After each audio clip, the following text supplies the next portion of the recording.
मुझे विश्वास नहीं है कि कांग्रेस इतनी हताश और निराश है। दिग्विजय सिंह जी जैसे नेता जो मध्य प्रदेश के मुख्यमंत्री रहे, राज्यसभा के सांसद रहे, और वो खुले रूप से, ऐसा भी नहीं है कि फ्लो में उन्होंने कोई बात कही है, सोच समझकर ये कहते हुए कि मैं ऐसा कहना तो नहीं चाहता हूं, पर मुझे लगता है कि सुप्रीम कोर्ट भी इस चोरी में शामिल है। और माननीय उच्चतम न्यायालय के बारे में जो उन्होंने टिप्पणी की है बहुत ही निंदनीय है, और सीधे तौर पर माननीय उच्चतम न्यायालय का अवमानना का प्रकरण, और वो भी क्रिमिनल नेचर का, उन पे बनता है।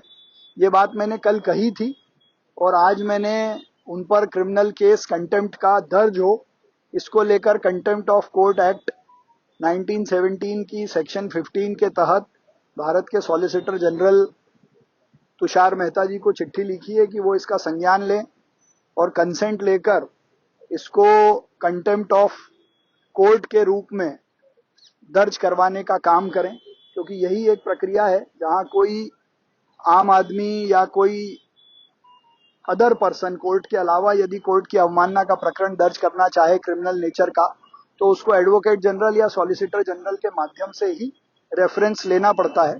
तो मैंने पेन ड्राइव, उनके भाषण की प्रति और जो उन्होंने कहा है उस कारण से कैसे क्रिमिनल कंटेम्प्ट ऑफ कोर्ट बनती है वो सब लिखकर तुषार मेहता जी को भेजा है।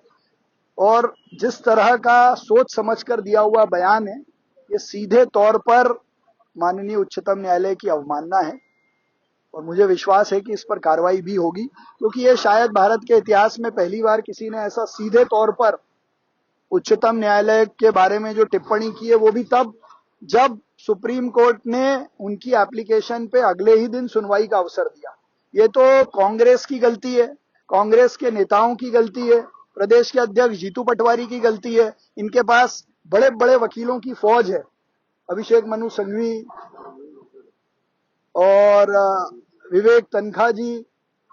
तो पहले दिन सबको पता था कि रिटर्निंग ऑफिसर ने अगर फॉर्म रिजेक्ट किया तो उसकी सिर्फ इलेक्शन पिटीशन होती है, और एक्स्ट्रा ऑर्डिनरी कंडीशन में जहां सीधे तौर पर यह दिखे प्राइमा फेसाई की कोई इनजस्टिस हुई है, सुप्रीम कोर्ट के नियमों का वायलेशन हुआ है, तो सुप्रीम कोर्ट हस्तक्षेप कर सकती है। तो ये 9 तारीख से लेकर 11 तारीख तक क्यों सोते रहे? 9 तारीख की रात को पिटीशन बनाते, 10 तारीख को सुबह फाइल करते, तो 10 को या 11 को सुनवाई हो जाती। जो उन्होंने कहा दिग्विजय सिंह ने कि जान करके सुप्रीम कोर्ट ने तारीख नहीं दी और हमारी पिटीशन इनफेक्चुअस कर दी। आज सुप्रीम कोर्ट ने इनफेक्चुअस के ग्राउंड पर पिटीशन खारिज नहीं की है। उन्होंने कहा कि ये इस तरीके से अगर पिटीशन इंटरटेन हुई चुनाव के खिलाफ तो ये नई पार्टी बनेगी। इलेक्शन पिटीशन का अधिकार है, वो जाएं और अपनी इलेक्शन पिटीशन लगाएं। लेकिन इन सबके बीच दिग्विजय सिंह जी ने जो कहा वो बहुत ही आपत्तिजनक है। हमसे जुड़े रहने के लिए हमारे YouTube चैनल को सब्सक्राइब करें और नई वीडियो की नोटिफिकेशन के लिए बेल आइकॉन को दबाएं।